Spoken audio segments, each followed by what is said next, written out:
Bene, buonasera, benvenuti al Perbenista Talk Show. Questa sera abbiamo un ospite importante, un ospite che è forse l'ospite che più aspettavamo in questo periodo proprio per tentare di capire assieme a voi cosa rappresenta il suo movimento. C'è chi lo considera ancora un leghista doc, chi lo considera un uomo di destra, ma soprattutto chi ritiene che stia costruendo una vasta area di centro. Questo cercheremo di capirlo esattamente assieme all'ospite questa sera, ovvero assieme al sindaco di Verona, Flavio Tosi. Buonasera. Insieme a Flavio Tosi il consigliere regionale Diego Bottacin, che fa parte del movimento del sindaco Tosi, che in corso di trasmissione capiremo in che modo col suo movimento sta coinvolgendo una serie di amministratori di consigli regionali, e abbiamo chiamato in soccorso, proprio per aiutarci a condurre questa trasmissione, il direttore del Messaggero Veneto, Tommaso Cerno, che sicuramente conosce molto bene la politica nazionale e quindi ci può aiutare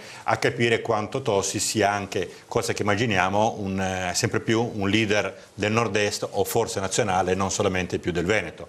Quindi io partirei direttamente con una domanda al sindaco Tosi. Candidato ufficialmente per le regionali, lei si ritiene un uomo di destra? Ma allora, di nuovo buonasera. Io mi ritengo una persona di buon senso, molto pragmatica. Sono stato per 2 anni assessore alla sanità della Regione Veneto, sono stato 8 anni sindaco, sono ancora sindaco di Verona, e quindi certi schemi classici, diciamo, della politica di una volta sono un po' superati, valgono le persone, oggi valgono molto più le persone dei simboli. È chiaro che non sono comunista, quello è innegabile, e che l'idea che si sta cercando di costruire a partire dal Veneto è un modello alternativo a quello di Matteo Renzi e abbastanza simile a quello che poi è stato lo schema delle ultime elezioni francesi. Poi il Veneto sarà il Veneto a dire se la cosa è apprezzata o meno, perché poi quando il 1° giugno ci sarà l'esito delle elezioni regionali si capirà quale accettazione c'è rispetto a questa idea. Ma in Francia, alle ultime elezioni, che sono ben note, c'è stata la destra lepenista della Le Pen, che ha preso comunque un grande consenso, ma ha perso, ha portato i voti in congelatore, e poi c'è stato un confronto tra 2 forze di governo che pensano di governare, quindi le forze non demagogiche, non populiste, quelle che appunto hanno praticità, con 2 modelli diversi, centrodestra e centrosinistra, che si sono confrontate. E noi vorremmo a livello veneto partire da quello schema, dove c'è Alessandra Moretti che rappresenta il centrosinistra di Matteo Renzi, dove c'è Zaia che rappresenta Salvini e quindi quel tipo di deriva lepenista, e dove c'è Flavio Tosi che rappresenta un vasto schieramento di centrodestra fatto di moltissime civiche, di area popolare, di mondo autonomista, perché ci sono anche diverse liste autonomiste di partito pensionati.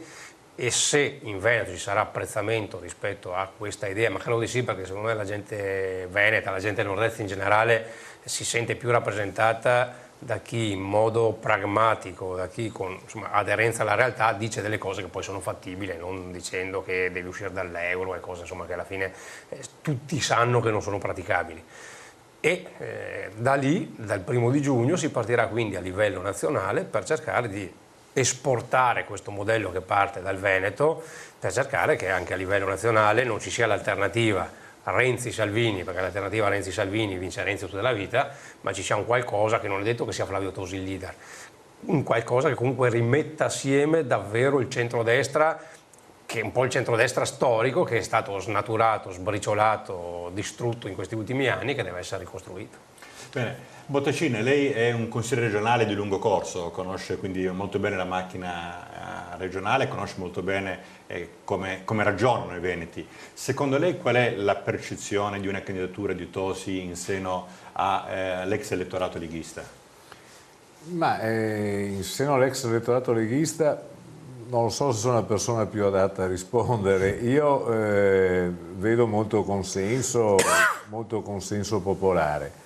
E rispondo che, e ha stupito anche me positivamente, il nome di Flavio Tosi, le proposte sono viste con grande favore anche in un mondo che con la Lega non c'entra niente, cioè tutto il mondo, diciamo, liberale, popolare, riformatore, quelli che ritengono che in questi ultimi anni al Veneto siano mancate delle riforme e dei cambiamenti coraggiosi nel riorganizzare la macchina pubblica, nel ridurre la spesa pubblica, nel semplificare la vita ai cittadini riducendo la burocrazia, cioè le cose che si propone di fare, diciamo, l'area riformista, popolare, eccetera. Queste non possono trovare risposta nella sinistra, statalista, insomma, magari non comunista, perché dobbiamo dire la verità, insomma, Renzi è tutt'altro che comunista, ma una risposta centralista e statalista sì.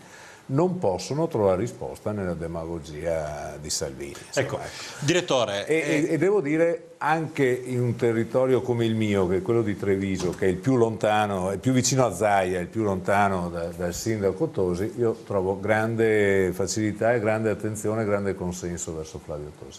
Direttore Cerno, lei vede in questa candidatura di Tosi un laboratorio politico?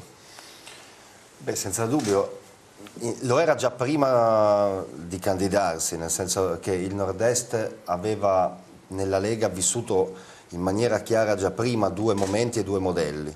Tosi rappresentava una visione della Lega che dopo la caduta di Bossi sembrava emergere in un momento di grande difficoltà del partito, che poi improvvisamente è stata soppiantata dall'iperpopulismo di Salvini, che ha trasformato lo stesso Salvini in una cosa diversa da quello che era, perché il vuoto berlusconiano ha lasciato strada a questa, come dire, area che lo stesso Salvini si è costruito addosso, perché il Salvini segretario della Lega Lombarda non era il Salvini di oggi. E in questo passaggio di leadership, che attraverso Salvini diventa anche leadership del centrodestra, viene dimenticato Tosi. Che cos'era Tosi? Era l'esperienza invece cioè in parallelo a Renzi, di un sindaco di una città importante che si era proposto al Paese, non direttamente, ma era stato proposto al Paese come ipotesi di uscita dal centrodestra berlusconiano in una visione del Nord, di un modello di governo, del Veneto, antitetico un po' a quella Lega di Zaia, che era invece considerata ipergovernativa e molto legata proprio ai centri di potere in quel momento, e che oggi anche questa si trasforma nell'area salviniana, e quindi Tosi in qualche modo sembrava diventare l'anti-Renzi.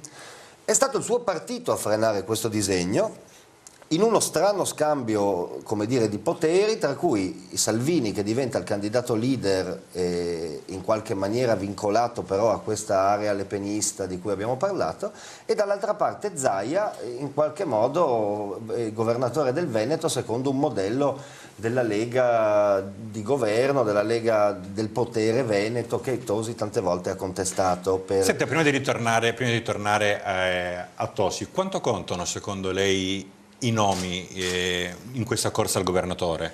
Ovvero, voglio dire, l'idea di una candidatura per il centro-sinistra della Moretti che sia un nome un po' debole rispetto a quello che invece in Friuli Venezia Giulia Serracchiani sembra essere un nome molto forte. Cioè, secondo lei oggi si vota più il candidato nazionale, il candidato locale o il partito? Allora, a determinare il ruolo dei nomi nelle elezioni venete è stata la candidatura di Tosi. Fino a quando Tosi non era candidato poteva essere anche uno scontro tra due visioni politiche, la visione leghista, salviniana, più o meno ufficiale, e quella di Renzi, il quale candida un candidato più debole di lui. Però è difficile oggi in Italia nel PD trovare un candidato più forte di Renzi. La Moretti è veneta, ma in qualche maniera indebolisce Renzi nella visione dell'elettore di centrosinistra, o che vuole avvicinarsi a Renzi ma vota per il Veneto.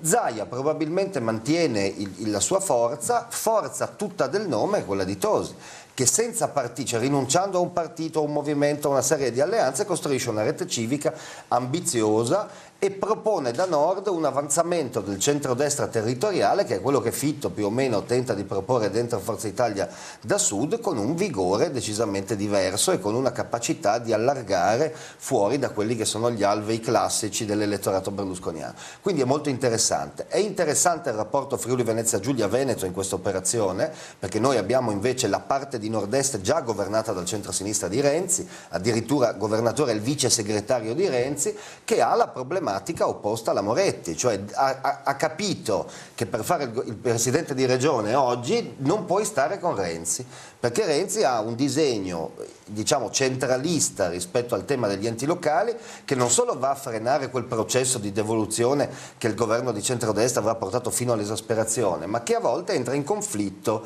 e quindi la Serracchiani nel suo incarico di vice di Renzi e di governatore del Friuli spesso si trova a litigare con se stessa, non potendo litigare con Renzi, che non dà udienza a chi litiga con lui. Quindi in questo senso anche vedere come il Veneto risponde a questa terza ipotesi è certamente un seme che nel nord-est è importante, perché ti mostra una via, e questo posto è stato il laboratorio della Lega di Governo, è stato il laboratorio dell'Ulivo, è stato il laboratorio della Casa delle Libertà, cioè qui sono avvenuti dei fenomeni apparentemente locali che hanno contaminato la politica italiana, quindi in questo senso è un'esperienza molto importante. Il problema è capire se oggi in Italia Berlusconi lascerà o non lascerà liberi di pensare ai suoi elettori. Infatti volevo proprio chiedere questo qui al sindaco. Il suo rapporto con la classe dirigente e con l'elettorato, ma principalmente diciamo, con la classe dirigente che passa attraverso una rete di amministratori, di quel che era Forza Italia in Veneto, com'è? Perché io ho sentito diversi amministratori di Forza Italia che dicevano speriamo di andare con Tosi. Ma diciamo cioè di non andare con Galan, diciamo, in galera, volevano dire quello. Ma diciamo che proprio questo tipo di impostazione che è molto civico e poco partitico, e poi parte da un sindaco, e fra sindaci per istinto quasi vai d'accordo, perché comunque quando uno è abituato a fare l'amministratore locale è abituato ad avere gli stessi problemi e a risolverli sostanzialmente alla stessa maniera, con praticità, anche al di là del fatto che uno può essere più di centro-sinistra, più di centro-destra, quando uno fa il sindaco deve fare il sindaco. E quindi questa avventura che è partita un po' così, poco meno di un mese fa, proprio veramente, non dico la disperata, ma la garibaldina, cioè dici si parte, si va, perché dopo l'espulsione dalla Lega ci siamo presi qualche giorno di riflessione per pensare a cosa fare, perché non era proprio previsto. E a un certo punto dice vabbè, partiamo e proviamo a proporre un qualcosa di diverso per il governo del Veneto. E da lì, mentre all'inizio è partita pensando comunque appunto a far bella figura, poi quello che sarà sarà. Invece si è allargata una rete di consenso molto legata appunto agli amministratori locali, cioè tanti sindaci, tanti assessori che magari non sono stati eletti con un simbolo di partito, la gran parte, credo anche il Friuli Venezia Giulia sia come il Veneto, la gran parte degli amministratori locali sono elette in civiche più che non in liste partitiche, e condividono questo modo di fare che è quello che deriva dall'impostazione un po' di Forza Italia, del centrodestra, non solo Forza Italia, diciamo il centrodestra vecchia maniera, ma anche della Democrazia Cristiana. Cioè, interrompo un attimo, perché poi la Democrazia Cristiana pubblicità di qualche anno fa, non l'ultima, ma la Democrazia Cristiana di qualche anno fa è quella che ha tenuto insieme il Veneto e ha costruito questo paese insieme agli imprenditori. La interrompo per una brevissima pubblicità.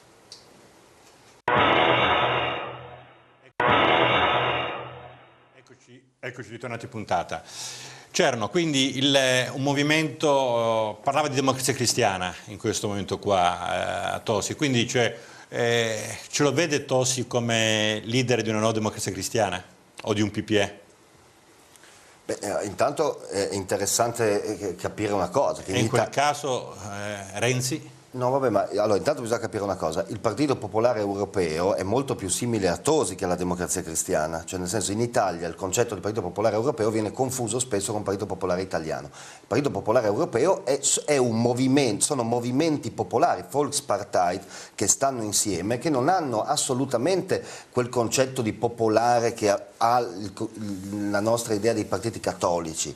La Merkel è protestante, non è cattolica, quindi in Italia si tende a confondere l'empatia di un partito popolare quando si parla di Partito Popolare Europeo con quella che era la nostra esperienza del cristianesimo sociale in politica. Detto questo, oggi in Italia la difficoltà che hai non è quella di fare una proposta che va nella direzione del Partito Popolare Europeo, ma quella che in assenza di un meccanismo nazionale che in qualche modo ti dà tutta quella portanza che ti serve in poco tempo per costruire una leadership riconosciuta come tale, quindi essere avversario di un premier, essere avversario di un leader di un partito che ha il 37-38% come il PD, questa fatica non è casuale, nel senso che Tosi probabilmente, se avesse il tempo di girare l'Italia a proporre il suo modello, avrebbe di natura la capacità di costruire un partito popolare che cresce, il problema è che di fronte a lui c'è Silvio Berlusconi e c'è Salvini, che in un momento in cui in questo accordo disperato tra la Lega, diciamo lepenista, e quel che resta del Cavaliere, mettono un muro enorme alla capacità del Paese di percepire in poco tempo l'esistenza di questa terza forza. Quindi le elezioni del Veneto sono importanti in questo senso, perché potrebbero mostrare un panorama politico alla vigilia dell'Italicum, dove una forza diventa centrale e quindi spezza anche questa monotonia del ragionamento e del dibattito, per cui oggi la legge elettorale di fatto sta sancendo un paese dove tu o stai con Renzi o stai contro Renzi, o sconfiggi Renzi o non hai senso di esistere. Se una regione come il Veneto mostra che in poco tempo invece un movimento popolare può somigliare a quella terza via, e quindi tu hai i socialisti che sono un po' meno socialisti, i leghisti che sono un po' meno lepenisti, ma somiglia, e hai un partito popolare che non è proprio popolare perché gli manca un pezzo ma ci somiglia, tu incrini quel meccanismo nazionale, allora sì che Tosi diventa capace di metterli vicini, ed è una sfida difficile, perché certamente nessun leader nazionale in questo momento ha interesse, nemmeno il PD, che Tosi faccia un risultato troppo buono. Senta, qual è l'importanza, Sindaco, di una fondazione per un leader che si appresta a cercare di emergere senza necessariamente avere di partenza il sostegno di un partito? Perché Renzi ha una fondazione, lei ha anche una fondazione, quindi a cosa serve una fondazione? Serve per essere indipendenti da un partito? La fondazione ha, diciamo, tre caratteristiche. Una, non è un partito, non è un partito e quindi non ha la classica struttura partitica, è un'associazione, assomiglia a un'associazione più strutturata di un'associazione, serve per mettere assieme persone, in questo caso, che condividono la stessa idea, lo stesso progetto, e serve anche, che non è irrilevante per chi fa politica non con finanziamento pubblico, a raccogliere in maniera legittima e corretta, perché una fondazione la finanzi solo ed esclusivamente attraverso un conto corrente bancario e quindi tutto è tracciabile. Nel momento in cui si è fatta la scelta in Italia di abolire il finanziamento pubblico ai partiti, che dal 2017 in avanti cesserà, sta andando in riduzione, dal 2017 in avanti cessa, e allora la scelta è quella di anglosassone, di dire i partiti, le fondazioni si finanziano attraverso un privato che dice ci credo in questa idea, metto delle risorse. La fondazione serve appunto in maniera legittima, perché c'è una legge dello Stato che regolamenta questo, per far sì che tu possa raccogliere dei fondi privatamente da chi ti dà consenso, da chi ci crede, e quindi se tu hai persone che ci credono riesci anche a fare attività. Se nessuno ti crede e nessuno ti dà un finanziamento non vai da nessuna parte. Bottacin, qual è la percezione in Veneto dell'emergenza profughi e quanto secondo lei la Lega riesce a cavalcare in maniera populista ma anche giusta per il loro punto di vista questo cavallo di battaglia? E poi chiedo anche a Tosi qual è la sua visione. Non c'è dubbio che c'è popolazione preoccupata, c'è una reazione... Però avete pochissimi però profughi, no? Mi pare il 4%. C'è una reazione...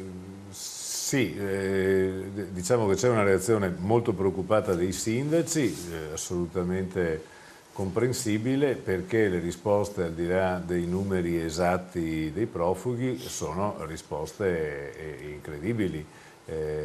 A Treviso sono rimasti un giorno e una notte in un pullman senza che si sapesse dove erano destinati. Si parla di sistemazioni in campi e in tende, non c'è un'organizzazione precisa che dia una risposta da parte di uno Stato serio, moderno, eccetera, a un problema di questo tipo. Non c'è perché però il problema è a monte, che è irrisolto e che ha bisogno di risposte radicalmente diverse da quelle che stiamo vedendo, perché è assolutamente comprensibile la preoccupazione e lo spavento. Che poi la Lega lo cavalchi in maniera, la Lega di Salvini lo cavalchi in maniera del tutto strumentale. La sua ricetta all'emergenza profughi, Sindaco? Allora, è anche qui appunto per evidenziare la differenza fra la demagogia e il pragmatismo.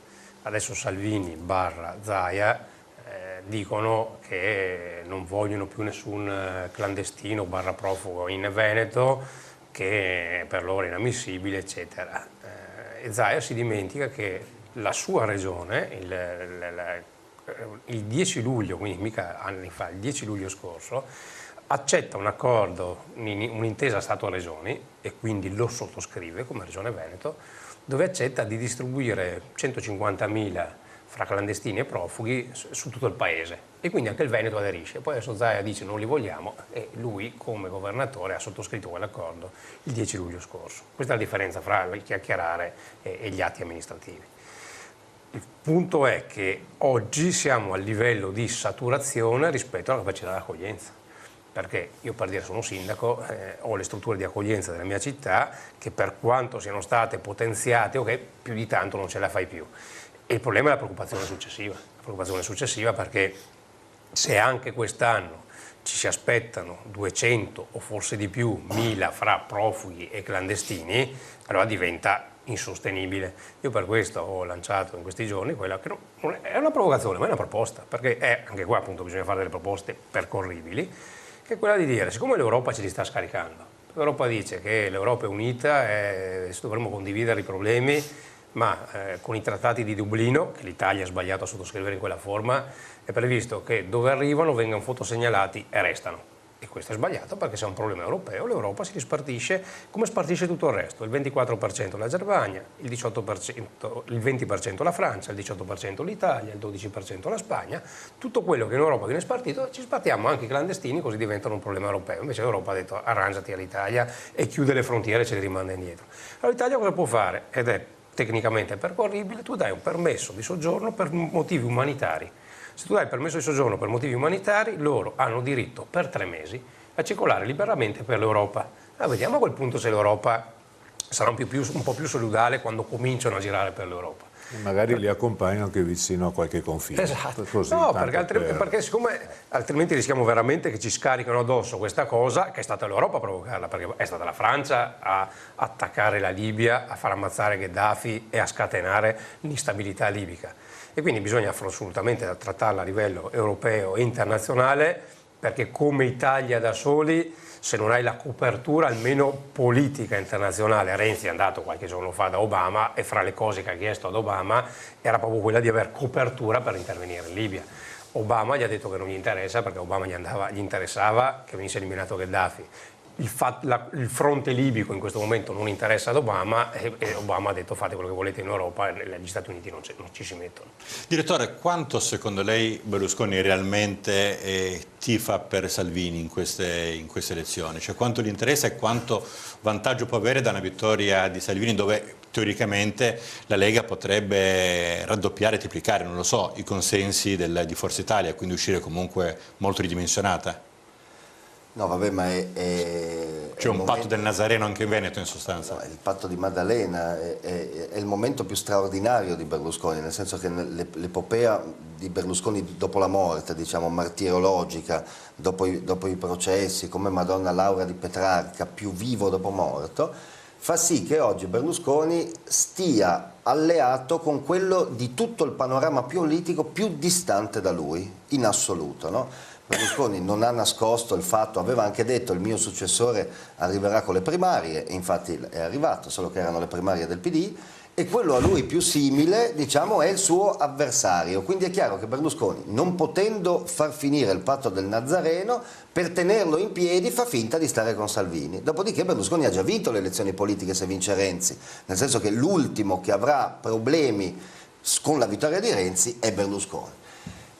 Dopodiché quello che rimane di Forza Italia insomma, si vede, è un dibattito, come dire, del tutto interno. Brunetta ha lasciato l'aula e nessuno se n'è accorto. Sembra che in Italia ci sia la fuga dalla riforma, che è la riforma che stabilisce il fatto che Berlusconi finalmente non dovrà più trattare con tutta una serie di persone sotto di lui, che ha costruito lui, che sono, diciamo, il residuo, come si può definire, il residuo di questo processo di fusione di Forza Italia. Ha uno scarto. Questo scarto è la dinamica parlamentare di questo Parlamento, che Berlusconi eliminerà nel momento in cui vincerà Renzi. Quindi il patto del Nazareno si tiene in piedi stando con Salvini in questo momento, perché se lui stesse con Renzi sarebbe saltato tutto e probabilmente saremmo andati a votare già adesso con una legge che non consente a Renzi di di vincere le elezioni. Quindi in questo senso è formidabile quello che sta succedendo. Dopodiché Salvini sa benissimo che lui corre per perderle, nel senso che è ovvio che un paese che mette Salvini contro Renzi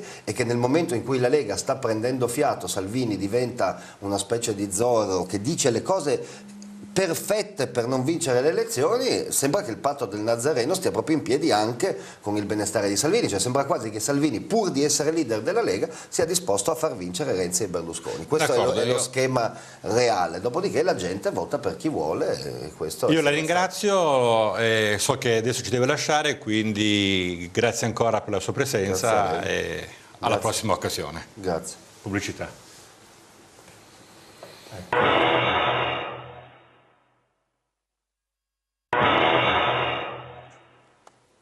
Bene, eccoci ritornati in studio. Nel frattempo abbiamo fatto una staffetta, ci ha salutato il direttore Messaggero Veneto Tommaso Cerno e sono entrati in studio il generale Sivori, che è un opinionista, una persona diciamo molto attenta anche alla sicurezza. Cercheremo di capire alcuni passaggi con il generale, e il consigliere regionale del Friuli Venezia Giulia Alessandro Colautti del nuovo centrodestra, dell'NCD. Ecco, ma io inizialmente vorrei proprio capire da Colautti, che diciamo, è appena entrato in studio, quanto in Veneto l'NCD sta con Tosi. Questo dico è un dato di fatto, lo si capisce fondamentalmente. Il modo più semplice per capire il gioco delle alleanze è Twitter.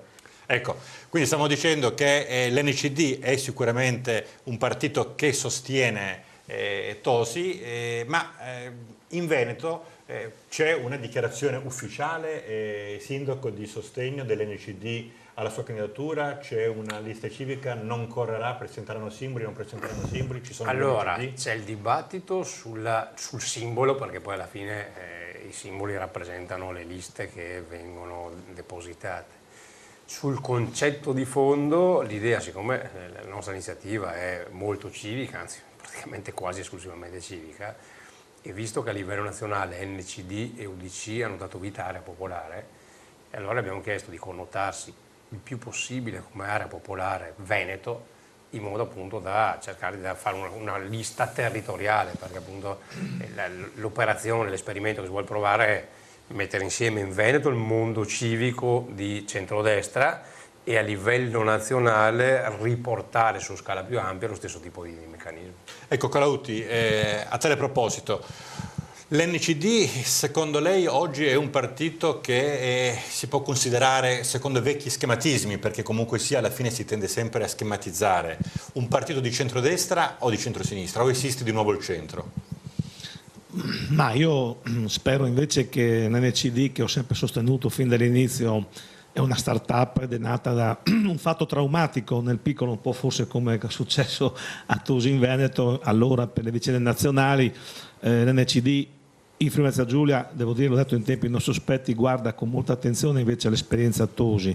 Io credo anch'io che lo schema destra-sinistra, così come l'abbiamo vissuto, è uno schema che francamente, al di là di ideologismi spinti, non interessa più a nessuno, e quindi penso e spero, anzi tifo, ho anch'io un po' di parenti a Verona, quindi mia moglie è veronese, per cui insomma voglio dire c'è un trade union anche da questo punto di vista, però invece che l'esperienza di Tosi sia effettivamente quello che dà futuro a NCD, o anzi Area Popolare in questa fase, perché secondo me le sigle, soprattutto di sigle non serve a nessuno, cioè è un passaggio, no, di scomposizione per la fine, penso, di un bipolarismo muscolare che è terminato. Stiamo entrando bene o male nella Terza Repubblica, perché se l'Italicum passa lì arriviamo, e quindi io credo che l'esperienza del Veneto, dal mio punto di vista, è un'esperienza nazionale, e per il Friuli Venezia Giulia, che siamo così vicini, credo che sia con magari una spruzzata di ancora più forte autonomismo, perché qui la storia, soprattutto anche della Lega, è una storia che viene dal movimento Friuli, no? In buona parte, quindi non è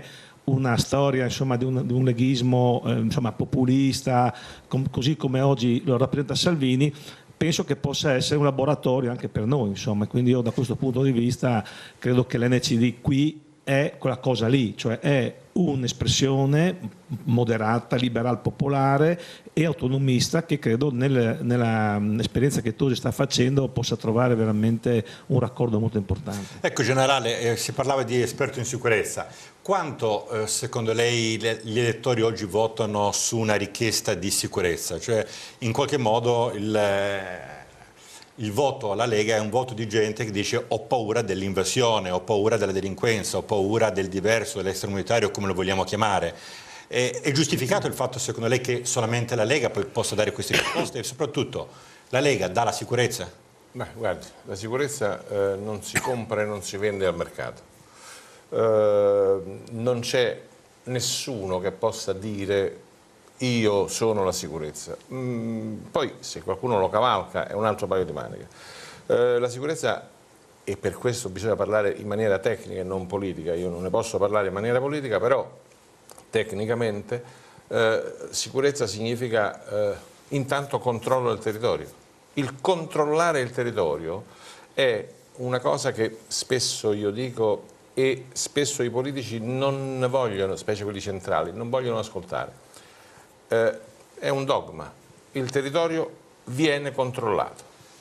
Se lo controlla lo Stato è un conto, altrimenti se lo Stato non lo controlla c'è qualcun altro che lo controlla, evidentemente non con gli stessi fini, non con gli stessi presupposti e non con gli stessi metodi. Io vorrei evitare di arrivare a una scampizzazione del Veneto, in particolare del Friuli per fortuna un po' meno, ma e quella è la strada, scampizzazione intesa in senso di far diventare questo territorio ancora sano come Scampia, che è il più grosso centro di spaccio al dettaglio d'Europa. Ecco, questo vorrei evitare. E poi ce ne sono anche altre di problematiche inerenti alla sicurezza che il cittadino percepisce non già come reale sicurezza ma come percezione. Quando la signora anziana di Mestre è stata scippata 15 giorni fa e quel manigoldo le ha volutamente fratturato un dito della mano trascinandola per portarle via un anello che valeva 100 euro, e capisce che questo è un moltiplicatore di insicurezza che ben dà una mano a chi spaccia la sua idea di sicurezza. Non sono i carabinieri, e se lo dice un carabiniere ci potete credere, non saranno i carabinieri a vincere questo tipo di guerra, saranno i maestri elementari, quelli che un tempo facevano i maestri elementari. Purtroppo non ci sono più quei maestri elementari.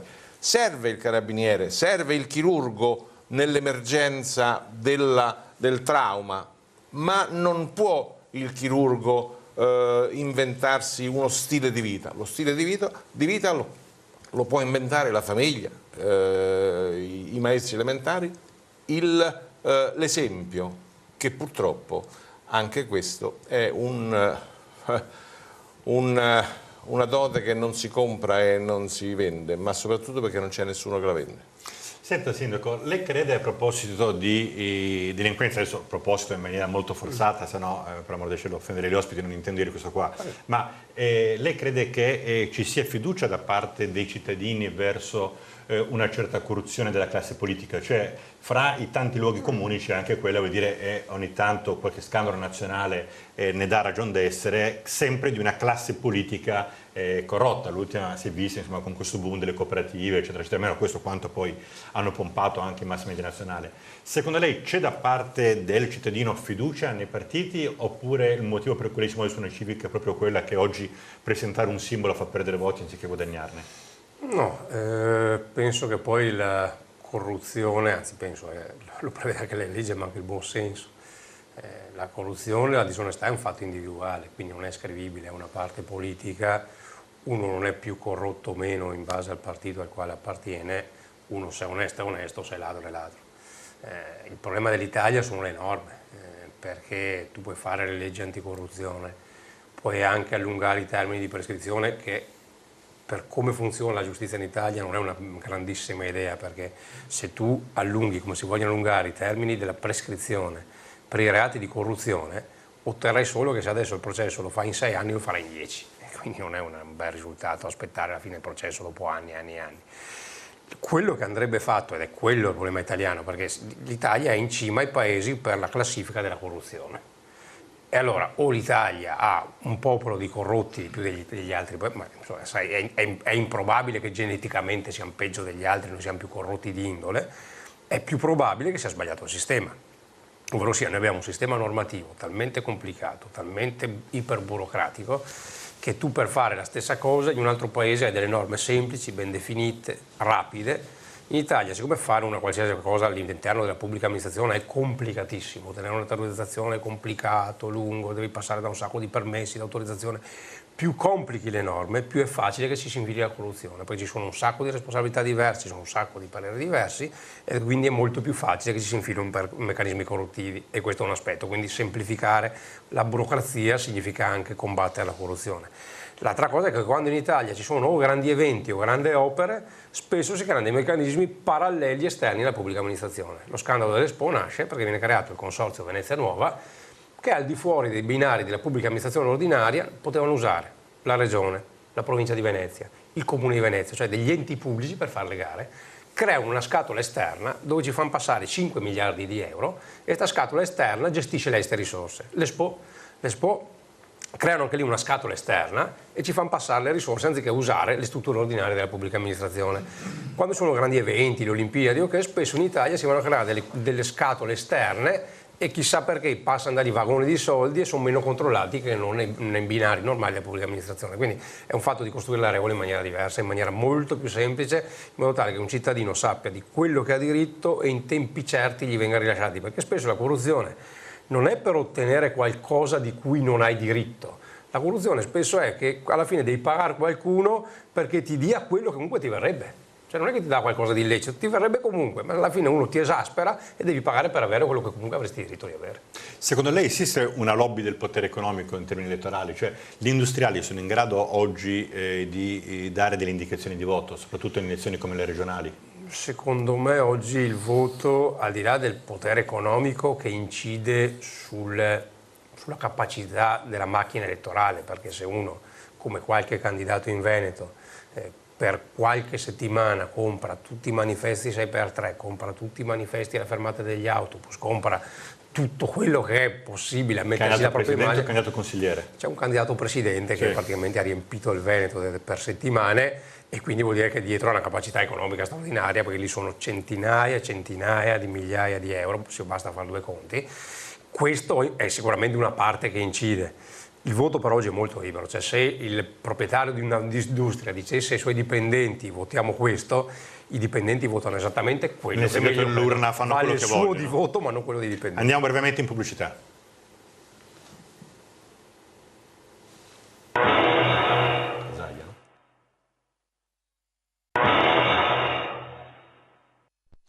Bene, eccoci ritornati in puntata. Generale, percezione della sicurezza si parlava, ma da cosa bisogna stare attenti? Cioè, il vero rischio oggi, a suo avviso, ne parlavo anche prima in qualche modo, è lo zingaro? È l'extracomunitario?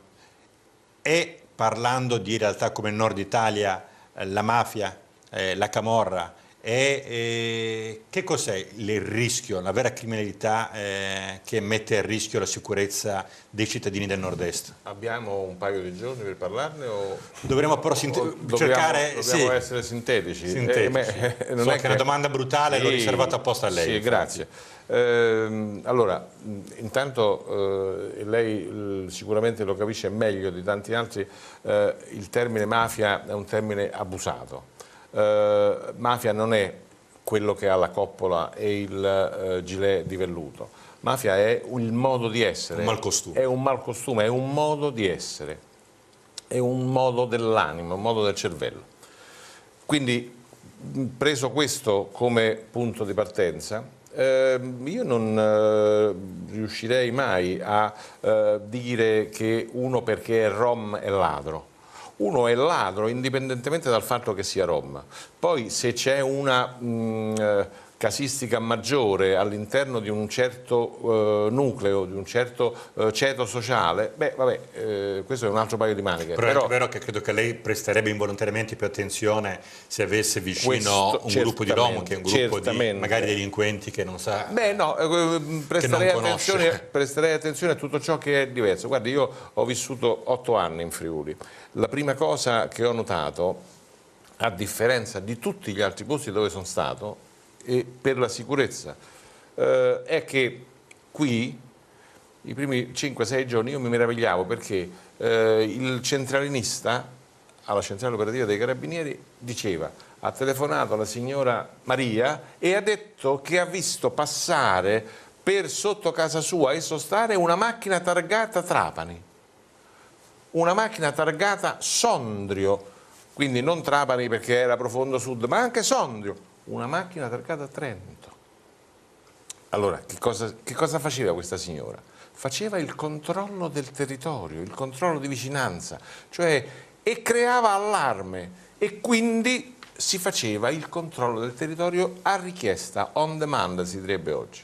Bene, questo fatto, mentre si può fare in Friuli, non dappertutto, ma si può fare. È evidente che a Milano non si può fare, a Roma non si può fare, c'è bisogno di persone, a Venezia non si può fare, c'è bisogno di persone che materialmente battano i marciapiedi, in senso ovviamente metaforico. Non professionale. No, per impedire spaccio, rapine, questo devono fare. Devono essere, le ronde. Io non... uno Stato... Lei favorevole alle ronde dei cittadini, Sindaco? Uno Stato che demanda questo fatto agli altri non è più uno Stato. Io dico l'esperienza che facemmo in comune a Verona qualche anno fa, che non erano le ronde, noi avevamo alcune grandi aree verdi, enormi, decine e decine di migliaia di metri quadri, dove era impensabile poter mettere o l'agente di polizia municipale fisso o che la polizia di starli piantonare, perché era un non senso.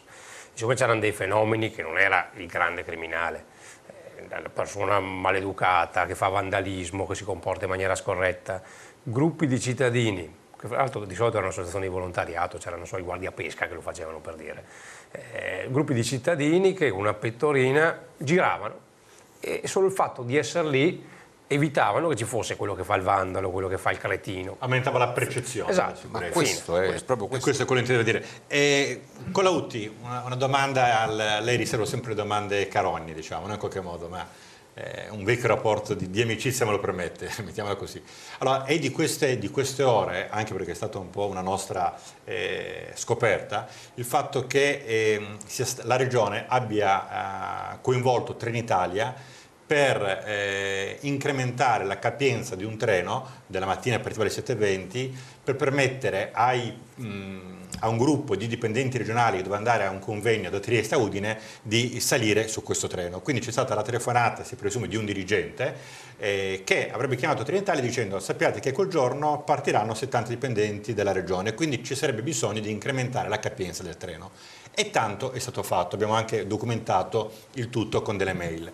Non crede che sia un atteggiamento, e ritorniamo di nuovo da casta, questo qui, quello vuol dire che la regione telefoni a Trenitalia perché 70 suoi dipendenti devono prendere quel treno quando regolarmente i pendolari sono migliaia che si affollano sullo stesso vagone?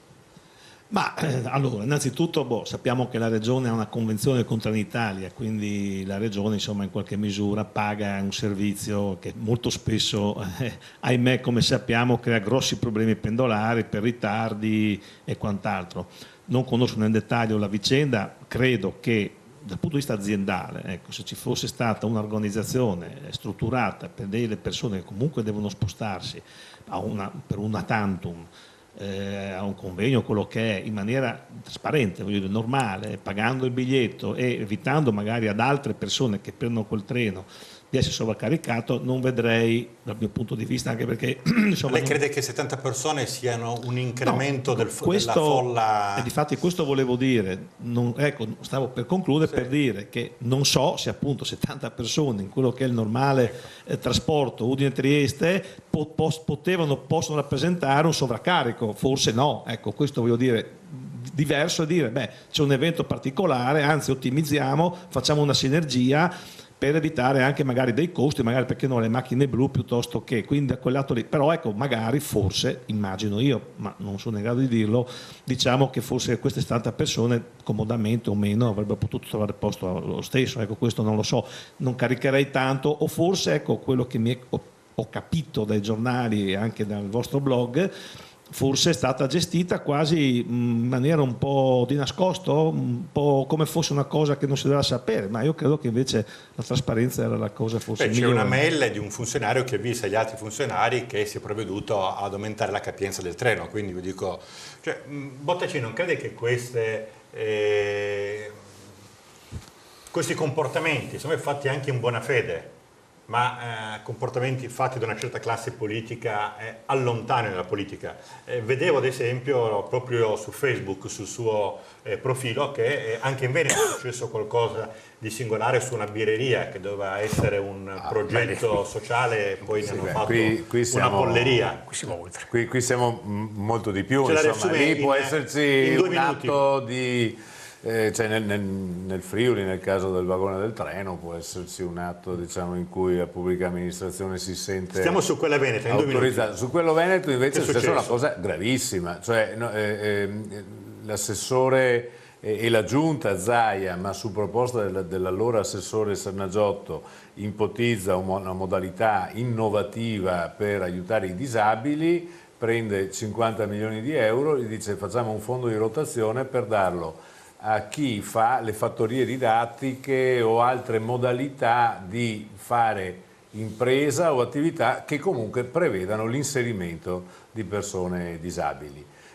La cooperativa, tra l'altro molto vicina all'entourage suo politico in senso stretto, si costituisce 2 mesi prima del bando, ottiene il finanziamento di 3 milioni e 4 2 mesi dopo che è nata, sono passati 3 anni, ha acquistato un immobile importante, lo ha ristrutturato, adesso c'è una birreria, c'è anche si mangia della carne, il galletto, è tutto molto buono, molto bello, disabili zero, cioè, questo è inaccettabile che possa succedere, perché secondo me anche il bando era costruito molto male, questa è responsabilità molto male o molto bene? Era costruita molto bene per chi voleva ottenere il finanziamento senza di fatto fare davvero l'inserimento di persone disabili, e questa è la responsabilità di Zaia. E poi soprattutto perché non è stato controllato, cioè non è possibile che vengano erogati i contributi pubblici senza che ci sia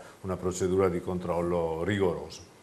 Tosi, è possibile secondo lei ancora al giorno d'oggi fare politica senza usare metodi clientelari? Perché questi sono tutti esempi di metodi clientelari, no? Cioè non disonesti ma clientelari, cioè il fatto è che in qualche modo io conosca il politico, conosco il sindaco, gli chiedo magari una cortesia che è quanto basta però per creare una disparità. Credo che oggi sia per un fatto di risorse, perché le risorse sono sempre di meno, quindi i metodi clientelari hanno bisogno anche di risorse economiche per reggersi in piedi, e quindi è improbabile. Poi perché il voto è, insomma, dalle nostre parti in questi territori il voto è libero, uno vota per convinzione, perché crede in una persona, difficilmente la clientela riesce a spostare grandi numeri. Il caso che è stato appena descritto adesso dal consigliere Bottacin è un caso dove c'è da vedere la procura, immagino andare a fare. C'è stato un esposto? Beh, penso che è finita la cosa sul giornale, credo, sì, che la procura, leggendo il giornale, ovviamente apre un fascicolo, però lì rischia di essere un qualcosa di diverso dalla clientela, ecco, tanto per capirci. Andiamo un attimo in pubblicità e poi ci vediamo per l'ultimo blocco.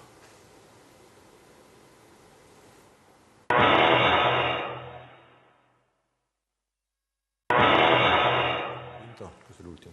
Come faccio a passare di là? Eccoci qua. Ultimo blocco, Colautti. C'è su Twitter, veramente forse dovrei chiederlo a Tosi o Bottacin, non a lei, però su Twitter, ne avevano parlato anche sui giornali, c'è un profilo che credo si chiami Trieste per Tosi o qualcosa del genere. Questo cosa vuol dire? Che in Friuli stanno nascendo già dei movimenti per Tosi, cioè in qualche modo siamo di nuovo a quel passaggio che dicevo prima della personificazione della politica, quindi anche se l'NCD sostiene Tosi o un altro partito, è più opportuno fare direttamente il gruppo per Tosi.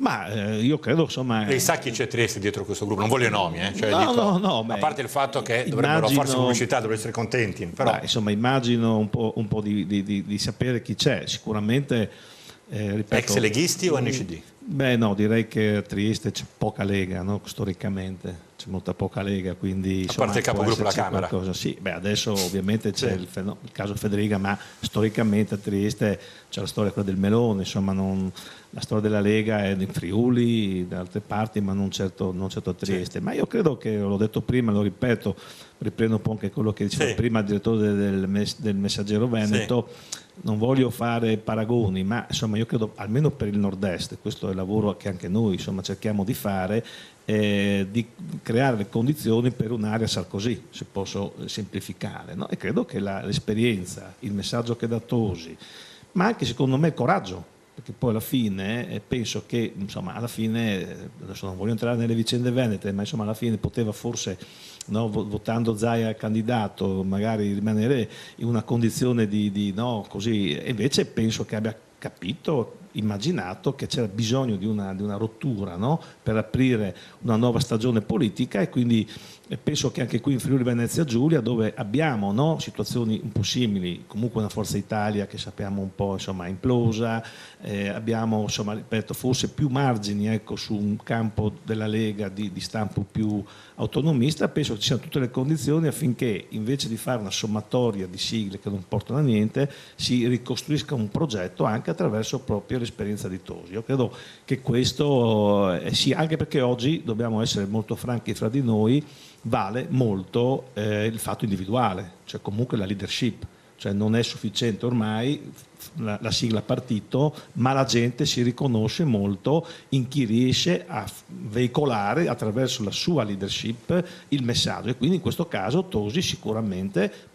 sta rappresentando e può rappresentare questo, quindi io mi auguro insomma che ci saranno anche le condizioni per aprire un fronte, un ragionamento anche in questa regione, anche in Friuli Venezia Giulia. Sindaco, qual è il suo rapporto col movimento di Passera?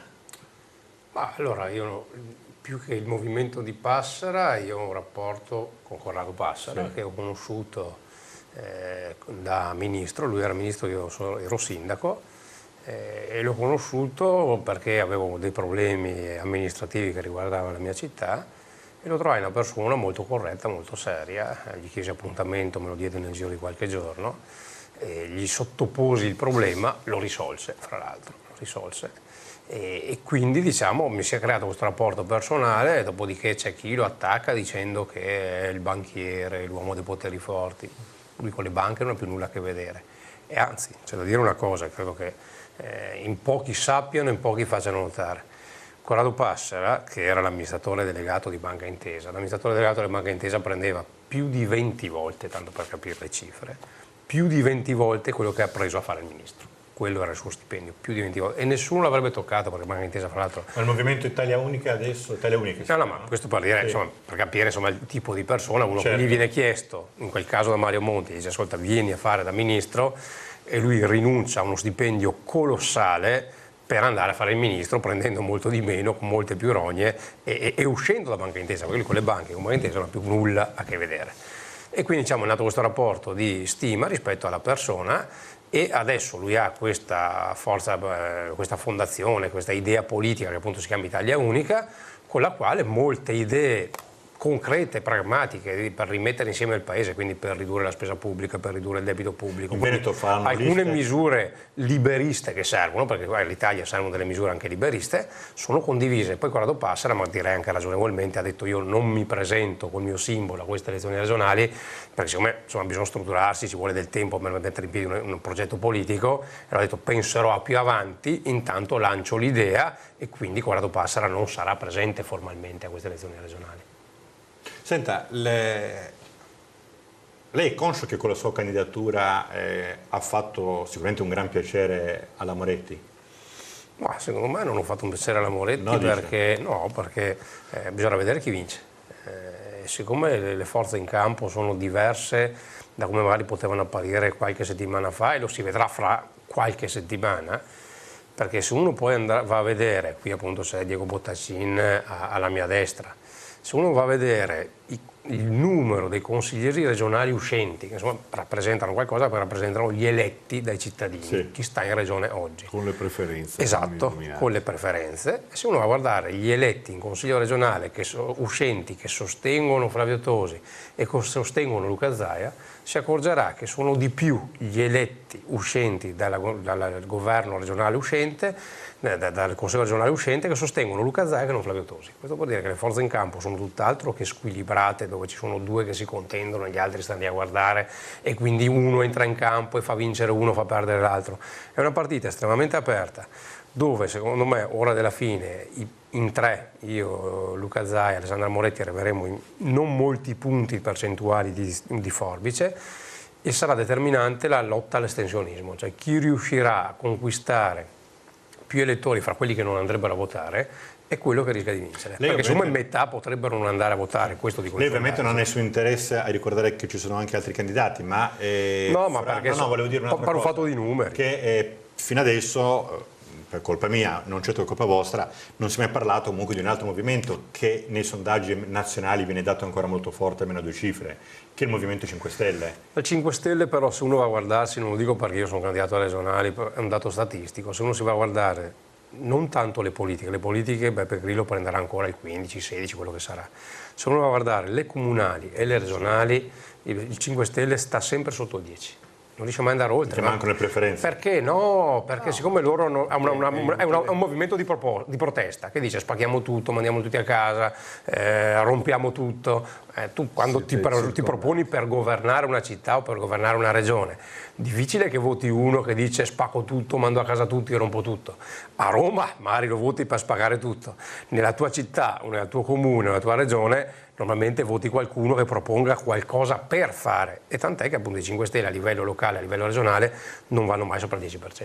Lei pensa che sia giusto che in Friuli Venezia Giulia ci sia ancora una specialità regionale rispetto al Veneto che non ha specialità regionale? Pensa che sia un discorso mai passato quello della specialità? Ma noi una delle proposte concrete, perché appunto c'è chi parla di indipendenza, c'è chi parla un giorno di Padania, poi il giorno dopo dice di essere per l'unità nazionale, c'è insomma qualcuno che a livello politico nazionale fa confusione. C'è un percorso che fa parte del nostro programma, previsto dall'articolo 132 della Costituzione, uno va su internet se lo vede, sono poche righe, che prevede che si possano fondere le regioni. Però la proposta nostra è che il nord-est, che è fatto da Friuli Venezia Giulia, Veneto e Trentino Alto Adige, si possano fondere. Macro regione. E questo, siccome è percorribile tecnicamente, questo vuol dire garantire l'autonomia al nord-est, perché il problema non è togliere al Friuli Venezia Giulia e al Trentino Alto Adige l'autonomia, ci mancherebbe altro. Il fatto è estenderla, cioè fare in modo che anche altri possano avere l'autonomia, perché autonomia vuol dire governo territoriale delle risorse, vuol dire controllo territoriale delle risorse, e sarebbe giusto che tutto il paese fosse più autonomo. E quindi noi chiederemo questo percorso per il Veneto all'interno del nord-est. Cosa che invece Colautti penso che il Friuli difficilmente vedrebbe di buon occhio, no? Di essere... No, ma io su una cosa sono assolutamente d'accordo e la propugno da tempo. Credo che sia sbagliato pensare alle 5 regioni speciali come qualcosa innanzitutto di privilegio, che privilegio non è, almeno per Friuli Venezia Giulia, e questo è dimostrato. A parte i treni. Ma credo sia a parte i treni, no, ma credo che invece la strada che in parte insomma il ragionamento di Tosi mi trova d'accordo è quello che il Veneto non è che deve dire togliamo la specialità del Friuli al Trentino, noi dobbiamo alzare l'asticella, cioè io credo in una Italia dove i territori, quindi in questo caso le regioni, poi vedremo cosa dirà il tempo, vivono di autonomia differenziata, anche qui già la Costituzione lo prevede, 117, già noi possiamo oggi immaginare appunto un maggiore potenziamento e una maggiore responsabilizzazione delle regioni dal punto di vista specialità, quindi io non difendo la specialità del Friuli Venezia Giulia, io sostengo e mi batto perché ci sia un sistema Italia che si ridefinisce in termini di maggiori competenze. Poi, se il popolo, se la gente immagina che si possono fare, diciamo, aree più vaste, questo sta nella decisione del popolo. Credo comunque, più che parlare dei confini oggi, che rischia di portarci indietro, dovremo trovare, come è possibile trovare, come già stiamo facendo, penso alla Finest, che è una società insieme col Veneto per internazionalizzazione, penso al tema dei porti, penso al tema delle autostrade. Abbiamo già tutta una serie di grandi condizioni perché il Nord-Est si ponga dal punto di vista socio-economico e delle relazioni, delle reti in termini unitari, e credo che sia opportuno, perché il centralismo romano, questo è sicuro da questo punto di vista, rischia, soprattutto dopo la riforma costituzionale, di rullarci, questo è fuori di dubbio. Credo che i territori verranno, con la modifica del titolo V, c'era un forte accentramento di competenze a Roma, e quindi purtroppo noi rischiamo da questo punto di vista, non solo le speciali ma tutte le regioni, di sparire nell'interlocuzione, nel rapporto Stato-Regione. Generale, siamo in conclusione. A lei faccio un'altra domanda, stavolta ci vogliono 6 giorni, non 2 giorni, vedete siamo già in chiusura, quindi è veramente laconica la risposta. Me ne piglio le conseguenze di una domanda così importante con una risposta laconica. Alla Diaz fu tortura secondo lei? Io non c'ero, non so, non posso dire se fu tortura. Se qualcuno ha sbagliato è giusto che paghi, non si può però per questo, per qualche mela marcia, qualche decina se vogliamo di mele marce, buttare il bambino e l'acqua sporca. Tanto per fare un esempio, così non si dice che si parla di polizia e non di carabinieri, 15 giorni fa è stato arrestato un carabiniere per reati di bassa macelleria.